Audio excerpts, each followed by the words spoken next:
Good afternoon to all of you. इस video session में आप सभी का स्वागत है। तो बच्चों जैसे आप जानते हैं कि ग्रामेटिकल बहुत सारी चीज़ें ऐसी जो हमारे लिए आवश्यक हैं, चाहे वो कन्वर्सेशन की बात हो, स्पोकन की बात हो, या हमारे पर्टिकुलर एग्ज़ाम माने जो हम पेपर देंगे उसकी बात हो, जो सिलेबस आपका दिया गया है, जो पाठ्यक्रम आपका प्रिस्क्राइब्ड है, निर्धारित है, ये सारी चीज़ें माने व्याकरण जो होती है वो लिटरेचर से बाहर नहीं होती। लिटरेचर के प्राण ग्रामर है। लिटरेचर जो बुक्स वगैरह ये प्रिंट आउट रहती हैं जो आपके सिलेबस में है, चाहे वो ड्रामा हो, चाहे पोइट्री हो, है ना, चाहे प्रोज सेक्शन हो, ये सारी की सारी चीज़ें जो हैं विदाउट ग्रामर पॉसिबल नहीं है। ग्रामर ही उसमें प्रविष्ट है। अगर ग्रामर उससे निकाल दी जाए तो कुछ नहीं बचेगा। ग्रामर के बिना वो कुछ है ही नहीं आपकी। इसीलिए बार बार आग्रह किया जाता है कि आप जो भी यहाँ पर वीडियो मेहनत करके हम कुछ सोच समझ करके आपकी उपयोगिता के लिए, आपकी वृद्धि के लिए, आपका ज्ञान बढ़े, आपको कुछ जानकारी हो, ताकि आपको डाउट ना हो, आपको कहीं शंका ना हो, इसके लिए ये वीडियोस क्रिएट किए जा रहे हैं और लगातार आपके पास सेंड किए जा रहे हैं।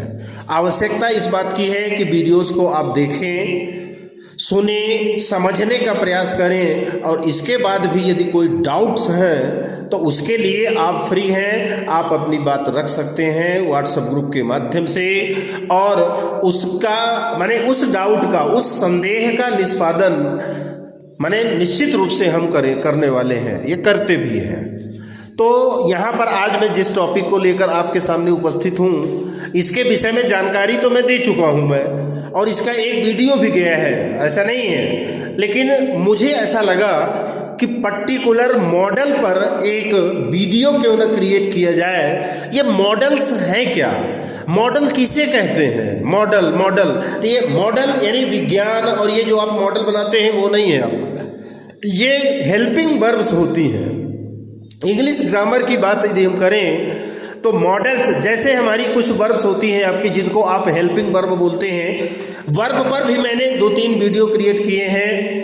फाइनाइट वर्ब किसको कहते हैं, ट्रांजिटिव वर्ब किसको कहते हैं, है ना, स्टेटिव वर्ब कौन है, डायनेमिक वर्ब कौन है, लेक्सिकल वर्ब कौन है, ये बहुत सारी चीज़ें हैं जो कि वीडियो के माध्यम से मैं लगातार क्रिएट कर रहा हूं और गूगल क्लास में आपको अवेलेबल भी करा रहा हूं। आप मेरी बातों को बोर्ड पर सामने में लिख देता हूं, आपके सामने आवाज के माध्यम से, आपको समझाने के माध्यम से मैं प्रेजेंट हूं, मैं उपस्थित हूं। केवल मैं दिख नहीं रहा हूं, मेरी साउंड आपके पास पहुंच रही है, मेरा समझाने का तरीका आपके पास पहुंच रहा है। इसलिए विनम्र निवेदन है कि आप इन वीडियोज को देखें, तभी आपकी क्या भलाई है। आपको प्रॉफिट तभी होगा जब आप इस मूलधन को अपने पास रखेंगे और इसको इम्प्लीमेंट करेंगे, तो ये आगे इसी प्रकार मिश्र धन का रूप लेता रहेगा, आगे बढ़ता रहेगा। तो इसी शुभकामना के साथ, इसी आग्रह के साथ कि आप वीडियो को देखा करिए, देखते हैं और देखिए ध्यान से, एक बार नहीं 2-2 बार। वीडियो आपके पास ऑलरेडी गूगल क्लास में अवेलेबल है, आपको जब मर्जी पड़े, जब समय पड़े आपको मिले, तब आप वीडियो को खोलिए। 20 मिनट, 10 मिनट, 15 मिनट, 22 मिनट होता कितना है? सीरियल देखने में तो हम आधा घंटे, 3-3 घंटे, पिक्चर देखने में 3-3 घंटे व्यतीत कर देते हैं। तो क्या ये हमारी जो जीवन के लिए उपयोगी चीजें हैं, उसके लिए हमारे पास समय नहीं है? उसके लिए हम बोर हो जाते हैं आधे घंटे में, 22 मिनट में, 23 मिनट में? गलत बात है, ये उचित बात नहीं है। तो 2 प्रकार की ऑक्सिलरी वर्ब आप इंग्लिश ग्रामर में देखते हैं। एक होती है primary auxiliary verb, helping verb. यहाँ पर मैं 2 वर्ब आपके लिया हूँ, उसके रूप भी नीचे लिखा हूँ मैं, कि जिनका आप उपयोग भरपूर करते हैं। वो डू, बी और हैव, ये प्राइमरी ऑक्सिलरी वर्ब है आपकी। ये जो टेंसेस की जानकारी आपको दी गई है एक्टिव वॉइस के अंतर्गत, उन टेंसेस में इन सब का प्रयोग किया जाता है। जैसे डू के विभिन्न रूप आपके मिलेंगे, बी के रूप मिलेंगे। ये बी जो मल्टीपर्पज वर्ब है, इस पर मैंने 2-3 वीडियो क्रिएट कर लिए हैं और समय आने पर आपको सारे वीडियो आपको मिलने वाले हैं कि बी का हम जो विभिन्न रूप होते हैं, चाहे वो इज एम आर की बात हो, चाहे बीन की बात हो, चाहे बींग की बात हो, चाहे हैविंग टू की बात हो, हैविंग बीन की बात हो, ये सारी के सारे जो इसके रूप हैं वो कहाँ कहाँ उपयोग में लाए जाते हैं, इसकी जानकारी आपको मिलेगी वीडियो के माध्यम से। तो primary auxiliary verb, helping verb do, be, have, जिसके रूप होते हैं do, does, did, is, am, are, was, were, has, have, had. ये हैज, हैव, हैड जो है ये सब डू, बी, हैव, डू के डू, डज, डिड ये हो गए, बी का is, am, are, was, were, है ना, हैव पास में रखना, हैज, हैव और हैड, इसके ये आपके कुछ रूप होते हैं प्राइमरी ऑक्सिलरी वर्ब के, जो 2-3 मैंने लिए, डू, बी और हैव। इनका उपयोग आप जानते हैं, इसमें कोई दो राय नहीं है। एक छोटा सा एग्जाम्पल मैंने दिया है, जैसे वह अंग्रेजी पढ़ रहा है, ही इज रीडिंग इंग्लिश, वह अंग्रेजी पढ़ रहा है। अब ये प्रेजेंट कंटिन्यूअस टेंस का वाक्य है। प्रेजेंट कंटिन्यूअस की संरचना क्या होती है? सब्जेक्ट हेल्पिंग वर्ब के रूप में, प्राइमरी ऑक्सिलरी वर्ब के रूप में इज, एम, आर का प्रयोग करिए, इसके बाद वर्ब में आईएनजी जोड़िए, जिसको आप कहते हैं fourth form of the verb. अब ध्यान रखेंगे, fourth form of the verb जो है वो क्या आपका कंटिन्यूअस में प्रयोग हुआ आपका, तो इसका अर्थ अलग होता है, और एज जेरंड जब प्रयोग होता है तो उसका अर्थ अलग होता है। जेरंड पर, इन्फिनिटिव पर सारे वीडियो आपके पास मिलने वाले हैं, कुछ आपको मिल भी चुके होंगे, तो उनको आप रिपीट करके देखिए और उनके मूल चीज को, उनकी मूल बात को समझने का प्रयास करिए। ही इज रीडिंग इंग्लिश, वो अंग्रेजी पढ़ रहा है, ये तो कॉमन चीज हो गई प्राइमरी ऑक्सिलरी वर्ब की, हेल्पिंग वर्ब की। अब जो मेरा आज का मेन जो टॉपिक है वो है मॉडल्स। मॉडल्स, मॉडल्स ये है क्या? तो मॉडल्स के प्रकार बहुत आपको मिलेंगे, can, could, may, might, will, shall, would, should, must, ought to, use to, need, dare etcetera. यहाँ पर इतनी मॉडल्स मैंने ली हैं, 1 2 3 4 5 6 7 8 9 10 11 12 13, यहाँ पर 13 आपकी मॉडल्स हैं, जिनको मैं विस्तृत रूप में आपको वीडियो के माध्यम से, चाहे वो 4 वीडियो बने चाहे 3 वीडियो बने, है ना, मैं आपको देने वाला हूं या देने के लिए तैयार हूं। एक तो ये मॉडल ऑक्सिलरी वर्ब जो होती हैं, एक बात बहुत मुख्य बता दूं आपको, जहां भी आप मॉडल वर्ब का, हेल्पिंग वर्ब का प्रयोग करेंगे बच्चों, तो इन मॉडल्स के साथ में जो वर्ब होती है उसका बेस फॉर्म ही यूज किया जाता है, दूसरा कोई भी स्वीकार नहीं है, बिल्कुल गलत होगा। मॉडल के साथ में first form of the verb, base form of the verb use करते हैं। अब मॉडल क्या दर्शाती है ये मूड को दिखाती हैं। मूड कहते हैं मनोदशा, मनः दशा, मनोदशा, मन की दशा, मन की कंडीशन क्या है, मूड उसका क्या, मनोदशा है उसकी, किसकी? सब्जेक्ट की। सब्जेक्ट की मनोदशा क्या है? तो मनोदशा को रिप्रेजेंट करने के लिए, प्रस्तुत करने के लिए, शो करने के लिए हम मॉडल ऑक्सिलरी हेल्पिंग वर्ब का यूज करते हैं। अपने स्पोकन में भी करते हैं, और जब परीक्षा की दृष्टि से पेपर में कुछ लिखने की बात आती है, स्ट्रक्चर को बनाने की बात आती है, तो वो मॉडल्स पर भी आते हैं। तो इनका हम सटीक उपयोग कैसे जाने, कहाँ कहाँ किनका उपयोग होता है, इसके विषय में हम चर्चा करने वाले हैं। मॉडल के विषय में मॉडल ऑक्सिलरी हेल्पिंग वर्ब जो यहाँ पर मैंने 13 ली हैं, इन 13 का मैं अलग अलग आपको किन किन उद्देश्यों को लेकर के, किस माने काम आती हैं, क्या प्रदर्शित करती हैं, ये पूरी चीजें, ये पूरी बातें आपको मिलने वाली हैं। तो ये 13 आपकी हो गई। एक इसी वाक्य को, जो ये sentence he is reading English, मतलब वो अंग्रेजी पढ़ रहा है, यहाँ पर मैंने उसी को मॉडल वर्ब के माध्यम से बना दिया। ही कैन रीड इंग्लिश, वो अंग्रेजी पढ़ सकता है। अब देखिए, ही कैन रीड इंग्लिश, यहाँ है क्या, वो अंग्रेजी पढ़ रहा है, लेकिन यहाँ पर आ गया ही कैन रीड इंग्लिश, वो अंग्रेजी पढ़ सकता है। मतलब यहाँ पर कैपेसिटी की बात आई, एबिलिटी की बात आ गई कि हाँ वो अंग्रेजी पढ़ सकता है, मतलब उसमें अंग्रेजी पढ़ने की क्षमता है, कैपेसिटी है उसमें। तो इन मॉडल्स का कहाँ कहाँ किस प्रकार से उपयोग करते हैं, अब वो हम आगे देखेंगे। तो पहली आपकी मॉडल वर्ब जो आपकी है हेल्पिंग वर्ब, वो कैन है। तो चलिए बिना किसी देरी के कैन शुरू करते हैं। कैन माने सकना, सकना। तो इसमें पहली जो बात है वो कैन का प्रयोग एबिलिटी योग्यता, कैपेसिटी क्षमता, पावर शक्ति, एबिलिटी योग्यता को दर्शाने के लिए, कैपेसिटी क्षमता को दर्शाने के लिए और पावर यानी शक्ति को प्रदर्शित करने के लिए कैन नामक मॉडल हेल्पिंग वर्ब का प्रयोग होता है। उदाहरण से स्पष्ट हो जाएगा, देख लीजिए। द बर्ड्स कैन फ्लाई, पक्षी उड़ सकते हैं। The birds can fly.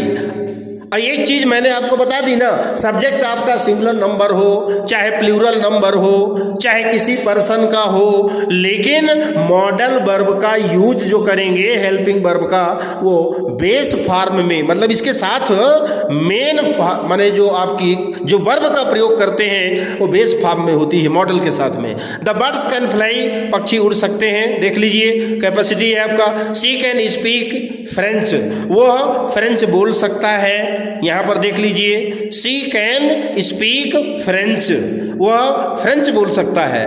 The blind can not सी, अंधा देख नहीं सकता, अंधा देख नहीं सकता, उसमें पावर है ही नहीं बेचारे में, उसमें तो क्या देखेगा वो। इसलिए ऐसी स्थिति में हम किसका उपयोग करते हैं, कैन का उपयोग करते हैं। कैन नामक मॉडल हेल्पिंग वर्ब का उपयोग करते हैं किसमें, एबिलिटी के संबंध में, कैपेसिटी दिखाने के लिए, पावर दिखाने के लिए। दूसरा है इसमें परमिशन के लिए, अनुमति के लिए। लेकिन अनुमति कैसी, इनफॉर्मल। दो प्रकार की परमिशन होती हैं, एक फॉर्मल होती है और एक इनफॉर्मल होती है। तो फॉर्मल और इनफॉर्मल में अंतर क्या है। फॉर्मल वो है जो हम रोजाना करते हैं, हम रोजाना विद्यालय जाते हैं, बाहर हम किसी काम से गए, मे आई गो आउट सर, मे आई कम इन सर, बोलते तो हैं, क्या मैं अंदर आ सकता हूं, क्या मैं बाहर जा सकता हूं, ये फॉर्मल है। लेकिन जब हम किसी व्यक्ति को जबरदस्ती, है ना, कुछ अनुमति देते हैं कि नहीं भाई, हाँ ठीक है आप ऐसा कर लीजिए, आप यहाँ बैठ जाइए, ये इनफॉर्मल, अनौपचारिक। ठीक, फॉर्मल माने औपचारिक और इनफॉर्मल माने अनौपचारिक। औपचारिक वो जो हम रोजाना करते हैं, हमारी आदत में है, वो फॉर्मल परमिशन में के अंतर्गत आएगी। और जो हम कभी कभी करते हैं, रोजाना नहीं करते, हमारी हैबिट में नहीं रहता, उसको हम इनफॉर्मल परमिशन कहते हैं। जैसे हाँ मिस्टर गुप्ता, हाँ mister Gupta you can sit here, आप यहाँ बैठ सकते हैं। मतलब ये रोज की बात नहीं है कि रोज मिस्टर गुप्ता आते हैं और हम रोज उनको इस प्रकार से बोलते हैं कि आप यहाँ बैठ जाइए। ये कभी कभी की बात होती है। और हम जब इस प्रकार से कोई परमिशन देते हैं, ठीक, तो वो इनफॉर्मल परमिशन कहलाती है। S mister Gupta you can sit here, मतलब आप यहाँ बैठ सकते हैं। सी नंबर है परमिशन के डेनियल में। अब डेनियल का मतलब मनाही करना, मना करना, है ना, अनुमति के मनाही के लिए। जैसे किसी ने कहा मे आई यूज योर पेन, क्या मैं आपकी कलम का उपयोग कर सकता हूँ। मे आई यूज योर पेन, क्या मैं आपकी कलम का उपयोग कर सकता हूँ। तो उसके उत्तर में क्या गया, मनाही क्या हुई, नो यू कांट, नहीं आप नहीं कर सकते। यहाँ पर आप कांट, कैन नॉट का भी प्रयोग कर सकते हैं और मस्ट नॉट का भी प्रयोग कर सकते हैं, दोनों राइट है आपके। नो यू कांट, अब यू कांट मतलब क्या, you can not use my pen, ये है, लेकिन शॉर्ट में उसका उत्तर मिल गया और इसी को कहते हैं डेनियल। परमिशन के डेनियल मतलब परमिशन, अनुमति किसी ने मांगी, हमने मना कर दिया। क्या मैं आपकी कलम का उपयोग कर सकता हूं, तो हमने क्या कहा, नहीं यू कांट, आप नहीं कर सकते। यू मस्टंट मतलब यू मस्ट नॉट, नहीं तुम मेरी कलम का उपयोग नहीं कर सकते। तो परमिशन के डेनियल मना करने में भी हम इसका उपयोग, कैन का उपयोग करते हैं। अगला है जनरल पॉसिबिलिटी, सामान्य संभावना। जनरल माने सामान्य, पॉसिबिलिटी माने संभावना। कैसे?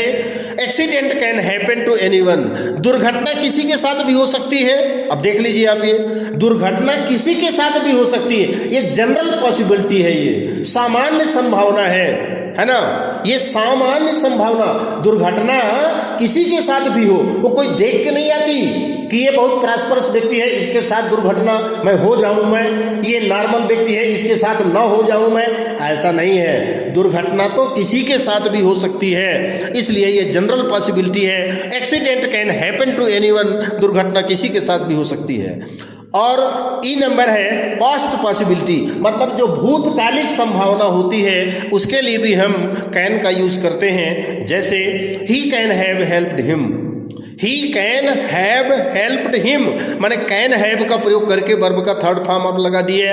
He can have helped him, उसे उसकी सहायता करनी चाहिए थी। He can have helped him, उसे उसकी सहायता करनी चाहिए थी। तो पास्ट पॉसिबिलिटी के लिए भी हम कैन नामक मॉडल ऑक्सिलरी हेल्पिंग वर्ब का उपयोग इन 5 स्थितियों में करते हैं। पहला मैंने बताया एबिलिटी, कैपेसिटी, पावर को दिखाने के लिए। परमिशन, वो भी इनफॉर्मल, परमिशन के मनाही में, डेनियल में, जनरल पॉसिबिलिटी के संबंध में और पास्ट पॉसिबिलिटी के संबंध में भी हम कैन नामक मॉडल हेल्पिंग वर्ब का यूज करते हैं। तो मुझे लगता है कि कैन की बात आपको समझ में आ गई होगी। अब चलते हैं कुड में। कुड कैन का पास्ट है, कैन कुड ऐसा होता है, आप जानते भी हैं, है ना।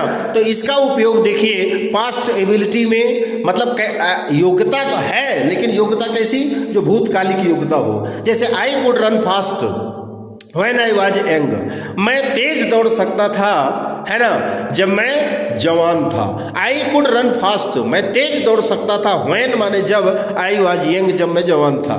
माई grandfather could read without glasses a few years ago, मेरे दादाजी कुछ साल पहले बिना ग्लास के, बिना चश्मे के पढ़ सकते थे, लेकिन आज नहीं। पास्ट एबिलिटी है ये अभी की एबिलिटी नहीं है, पास्ट एबिलिटी है। माई grandfather could read without glasses a few years ago, मेरे दादाजी कुछ वर्ष पूर्व बिना चश्मे के पढ़ा करते थे।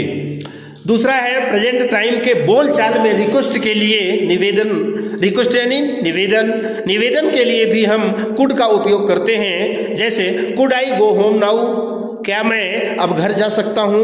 तो यहां पर देख लीजिए could I go home now, क्या मैं अब घर जा सकता हूं, अनुमति के लिए है तो कुड का प्रयोग। Could I rest for some time, could I rest here for some time, क्या यहां मैं कुछ समय के लिए रेस्ट कर सकता हूं? तो ये है आपकी प्रेजेंट टाइम में बोलचाल में रिक्वेस्ट के लिए होता है।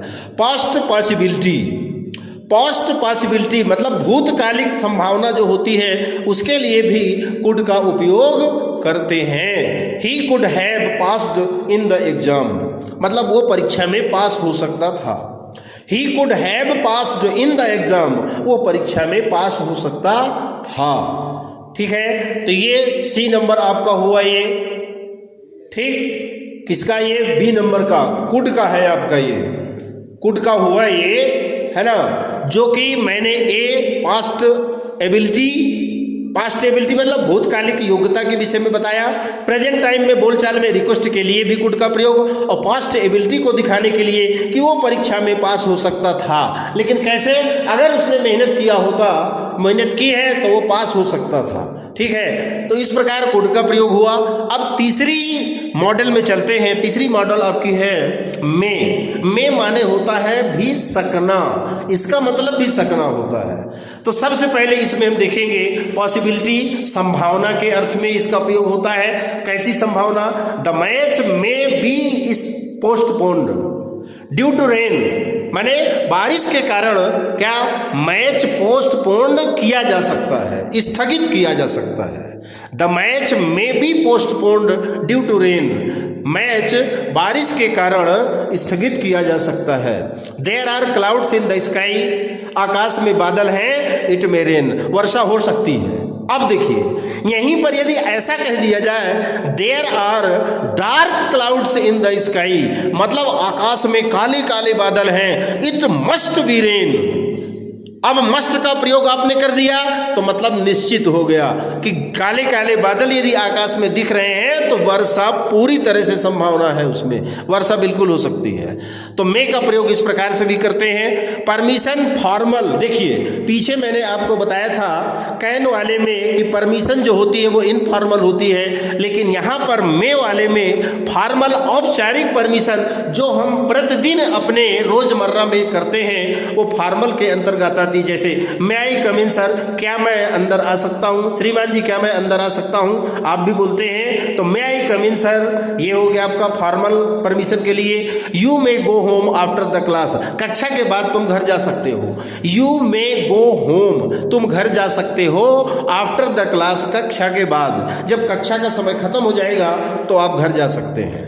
ये हो गई फॉर्मल परमिशन के लिए। और एक बहुत महत्वपूर्ण टॉपिक आपका विषय पर, जब हम किसी को शुभकामना देते हैं, किसी को ब्लेस करते हैं, किसी को विश करते हैं तो भी हम मे का उपयोग करते हैं। मे यू लिव लॉन्ग, मतलब आप दीर्घायु हो। लीजिए किसी ने, है ना, कि कोई आपका छोटा आपके पास आया, उसका बर्थडे है, उसका जन्म दिवस है, उसने आपके चरण स्पर्श किए, आपको प्रणाम किया, तो आप कहते हैं मे यू लिव लॉन्ग सन, आप दीर्घायु हो।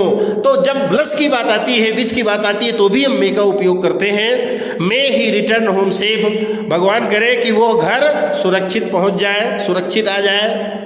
अब एक चीज और इसमें है, पर्पज के विषय में, पर्पज को दिखाने के लिए, उद्देश्य को दिखाने के लिए भी मे का उपयोग होता है। जैसे वर्क हार्ड, कठिन परिश्रम करो, सो दैट का मतलब होता है ताकि, work hard so that you may pass, कठिन परिश्रम करिए ताकि आप पास हो सकें। यह है उद्देश्य, मतलब कठिन परिश्रम करने का उद्देश्य क्या है? उद्देश्य है परीक्षा में पास होना। तो उस उद्देश्य की पूर्ति के लिए, उस उद्देश्य को शो करने के लिए हम मे नामक क्या मॉडल ऑक्सिलरी हेल्पिंग वर्ब का उपयोग करते हैं। Work hard so that you may pass, कठिन परिश्रम करिए ताकि आप क्या सफल हो सके। We eat so that may live, हम भोजन करते हैं ताकि हम जीवित रह सकें। वी ईट, हम भोजन करते हैं, हम खाते हैं, सो दैट माने ताकि, वी मे लिव, ताकि हम जिंदा रह सकें। तो ये तो मे की बात हो गई। अब फोर्थ नंबर में हम पहुंच चुके हैं और जो वर्ब आपकी है मॉडल वर्ब वो है माइट। ये माइट में सामने मैंने लिखा भी है, क्षीण संभावना, ना के बराबर, न के बराबर है, पॉसिबिलिटी इसमें न के बराबर होती है। जैसे देखिए ए नंबर में मैंने लिखा है request or permission with hesitation, है ना, माने निवेदन या अनुमति ली जाती है, मांगी जाती है, वो भी संकोच के माध्यम से, हेजिटेशन के माध्यम से, उसमें हिचकिचाहट होती है ना। जैसे मान लीजिए आपके कोई सर आपको पढ़ा रहे हैं, है ना, आपको कोई बात समझ में आई नहीं आई तो भी अब सर से कैसे पूछें, तो डरते डरते पूछा जाता है। Might I ask a question sir, श्रीमान जी क्या मैं आपसे एक प्रश्न पूछ सकता हूं। लेकिन इसमें कहीं ना कहीं डर की बात होती है, हिचकिचाहट की बात होती है कि न जाने इसका रिएक्शन क्या होगा।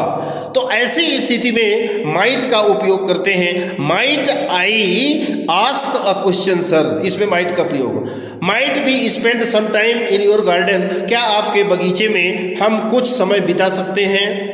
ये तो हुई रिक्वेस्ट, परमिशन, हेजिटेशन की बात। Less or remote possibility, less माने कम होता है और रिमोट माने दूर दूर तक जिसकी संभावना नहीं दिखती, ना के बराबर। उस स्थिति में भी हम माइट का उपयोग करते हैं मॉडल वर्ब का। सी इग्नोर्स मी, वो मुझे इग्नोर करती है। She might reply my letter, वो मेरे पत्र का उत्तर दे सकती है। अब कितना दे सकती है आप समझ लीजिए कि माइट का प्रयोग क्या, वो मुझे इग्नोर करती है। She might reply my letter. Purpose in past माने भूतकालिक समय में कोई उद्देश्य की पूर्ति के लिए भी माइट का उपयोग करते हैं। जैसे दे हायर्ड टैक्सी, उन्होंने एक टैक्सी किराए में ली। क्यों ली भाई? सो दैट, ताकि दे might reach station on time, ताकि वो स्टेशन समय पर पहुंच सके।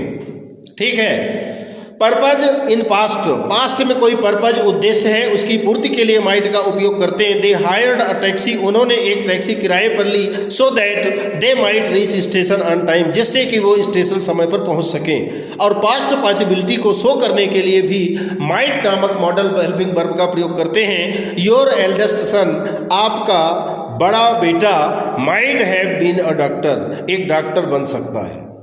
योर एल्डेस्ट सन, आपका बड़ा बेटा, might have been a doctor, एक डॉक्टर बन सकता है। तो यहाँ पर बच्चों मैंने 4 ऑक्सिलरी वर्ब को, कौन सी ऑक्सिलरी? मॉडल ऑक्सिलरी वर्ब, जिस टॉपिक को हम लेकर चले हैं उसमें नंबर 1 कैन का मैंने आपके सामने वर्णन किया, सेकंड नंबर में कुड का प्रयोग बताया मैंने, थर्ड नंबर में मे का उपयोग बताया किन किन स्थितियों में होता है, और फोर्थ नंबर में मैंने माइट को कवर किया है, जिसमें क्षीण संभावना के लिए माइट नामक मॉडल हेल्पिंग वर्ब का हम उपयोग करते हैं। अब इसके नेक्स्ट पार्ट में और फिर नेक्स्ट पार्ट में, क्योंकि 13 आपकी ली गई हैं, 4 यहाँ पर आई हैं, अगले में 5 आ जाएंगी ज़्यादा से ज़्यादा, तो भी आपको अगले के लिए पुनः इंतजार करना पड़ेगा।